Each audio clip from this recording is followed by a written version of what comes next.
और देखिए, लखनऊ के आशियाना इलाके में कारोबारी की हत्या ने पूरे शहर को झकझोर कर रख दिया। 20 फरवरी से लापता 49 साल के मानवेंद्र प्रताप सिंह का शव उनके ही घर में ड्रम में टुकड़ों में बरामद किया गया। पुलिस ने इस मामले में उनके 21 साल के बेटे अक्षत प्रताप सिंह को गिरफ्तार कर लिया। प्रारंभिक जांच में पढ़ाई और करियर को लेकर पिता बेटे के बीच तनाव की बात सामने आई है और पुलिस जांच में यह पता चला कि मानवेंद्र प्रताप सिंह अपने बेटे पर मेडिकल प्रवेश परीक्षा नीट की तैयारी का दबाव बना रहे थे। अक्षत पहले नीट की कोचिंग कर चुका था, लेकिन 2 प्रयासों में सफल नहीं हो पाया था। पुलिस उपायुक्त डीसीपी विक्रांत वीर ने यह बताया कि प्रारंभिक यानी शुरुआती पूछताछ में अक्षत ने अपना अपराध कबूल स्वीकार कर लिया है। और इसी खबर पर तमाम जानकारी देने के लिए हमारे ब्यूरो चीफ विवेक त्रिपाठी जी हमारे साथ जुड़ गए हैं। विवेक, ये अब कबूलनामा हो चुका है, बता दिया गया अक्षत की ओर से कि सारी चीजें जो ये अपराध है, जो गुनाह है, वो उनके बेटे ने ही किया और अपने पिता की किस तरीके से हत्या की है। लेकिन ये जांच अब तक कहां तक पहुंची है और आगे क्या कुछ अपडेट है इस पूरे मामले को लेकर?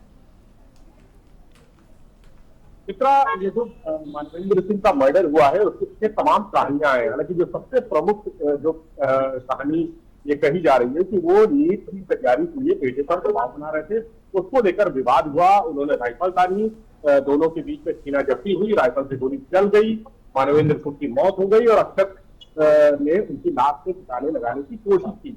ये एक पहला जो कहानी है, ये पहली कहानी है। हालांकि इसके पीछे भी बहुत सारी वजह है, बहुत सारी चीजें हैं जो अभी सामने नहीं आई है। चर्चा ये भी है कि मानवेंद्र की पत्नी ने सुसाइड किया था करीब 7-8 साल पहले और इसके बाद से वो उनका किसी महिला से भी संबंध था। उसको लेकर वो परिवार से अलग अलग रहते थे, बच्चों पर ध्यान नहीं देते थे। इस बात को लेकर झगड़ा हुआ। 50 लाख रुपए का विवाद भी सामने आ रहा है कि 50 लाख रुपए किसी शराब के ठेके को लेकर, क्योंकि वो शराब कारोबारी थे, उनके पास तमाम ठेके थे, उन ठेकों को लेकर रुपयों का लेन देन था। इसके अलावा कुछ ठेकों को मानवेंद्र का बेटा अक्सर चाहता था कि वो उसके पास रहे, उससे जो रेवेन्यू होता है वो उसके पास आए। ये भी बात बेटे से विवाद कर रहा था। लेकिन जो अभी शुरुआती कहानी है वो कहानी सीना जब्ती के दौरान गोली चलने की है। अक्सर का कहना है कि वो नीट की पढ़ाई का दबाव डाल रहे थे, जबकि वो नीट की पढ़ाई नहीं करना चाहता। इस बात को लेकर उस रात झगड़ा हुआ और उसके बाद गोली चल गई। लेकिन उसने लाश के टुकड़े किए, इसको निशाने लगाने की कोशिश की। इन सवालों का जवाब वो ठीक तरह से नहीं दे पा रहा है, सवालों को अवॉइड कर रहा है। तो अक्षत ने उसके बाद जो किया वो खौफनाक था। इसके पीछे पुलिस का मानना है कि इसके पीछे पहले से प्लानिंग थी, साजिश थी। अगर वो दिल्ली के साथ घर ना आता तो शायद अक्षत अपने पिता के शरीर के टुकड़ों को निशाने लगा चुका होता। पुलिस ने जब सीन रिक्रिएशन किया है तब वहां पर यह पता चला है कि जिस बाथरूम में शरीर के टुकड़े किए गए, जिस थाली से किए गए, प्लेट से किए गए, चाकू से किए गए, वो सब पुलिस ने बरामद कर लिए। और बाथरूम की दीवार में खून के छींटे थे, तमाम थे। जिस जगह पर झगड़ा हुआ बेडरूम में वहां से खून के छींटे थे।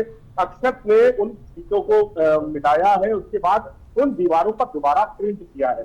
पेंट करने के भी सुराग पुलिस को मिल चुके हैं। यानी सारी कहानी पुलिस से पता चल चुकी है। लेकिन अभी तक जो ऑफिशियल बयान है पुलिस का वो अभी सामने नहीं आया कि आखिर हत्या को लेकर वजह क्या थी, अक्षत ने इतना खौफनाक और इतना खतरनाक कदम क्यों उठाया। ठीक है विवेक जी, एक बात है जो मुझे लग रहा है इस वक्त हर किसी के दिमाग में घूम रही होगी कि सिर्फ नीट की तैयारी को लेकर कोई बेटा अपने बाप की इस तरीके से हत्या नहीं कर सकता, पहली बात। और दूसरी चीज ये कि घर का माहौल कैसा रहा है, घर में सबके बीच का कनेक्शन कैसा रहा है, कई सालों से लोग कैसे साथ में रहे हैं, किन बातों को लेकर विवाद रहा है, ये अक्सर आस पास में जो लोग रहते हैं यानी पड़ोसी जो हैं उनको भी भनक हो जाती है कि हाँ इनके घर में कोई ना कोई बवाल और विवाद है।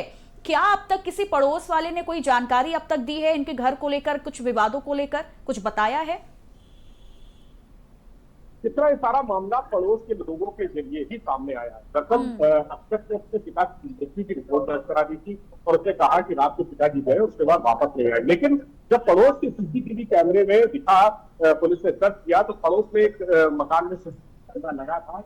वहां पर उन्होंने देखा कि अक्षत और उसके पिता दोनों गाड़ी से आए हैं, अंदर तो गए हैं लेकिन मानवेंद्र बाहर नहीं निकले हैं, यानी वो अंदर से ही कहीं गायब हुए हैं। तमाम फुटेज भगा ली गई, आसपास के कैमरों की फुटेज भगा ली गई। वो रिहायशी कॉलोनी है, वहां पर लोग रहते हैं, तो बहुत सारे कमरे में घरों में सीसीटीवी कैमरे भी लगे हैं। लेकिन मानवेंद्र का कहीं उस रात बाहर निकलना पुष्ट नहीं था। यानी वो फुटेज नहीं मिले। तो अक्सर की कहानी पर जब तक हुआ तब पड़ोसियों से पूछताछ की गई। पड़ोसी ने बताया कि अक्सर इनको बता रहा है कि काका बाहर गए हैं, शहर से बाहर है, तमाम तरह की कहानियां सामने आई। जब सख्ती से पूछताछ की गई तब ये सब पता चला कि वो टुकड़े करके अपने कई ठिकाने लगाते हैं और कुछ ड्रम में डालकर उनको ठिकाने लगाने की तैयारी कर रहा है। उसके बाद ये मामला खुला है। हालांकि अभी तक कोई पड़ोसी भी इस तरह का सामने नहीं आया है जो खुलकर बयान दे कि कॉलोनी के लोग हैं, आसपास के लोग के दूसरे से परिचित रहते हैं, लेकिन उनका ये कहना है कि दोनों उस घर में 3 लोग रहते थे, मानवेंद्र, उनका बेटा अक्षर और उनकी बेटी। इन तीनों के बीच भी संबंध बहुत अच्छे नहीं रहे। मानवेंद्र की पत्नी की सुसाइड करने के बाद से अलग अलग रहते थे, बहुत ज्यादा संवाद नहीं होता था। मानवेंद्र कम आते जाते थे घर पे, उनके और तमाम जो घर है वहां पर ज्यादा वक्त देते थे।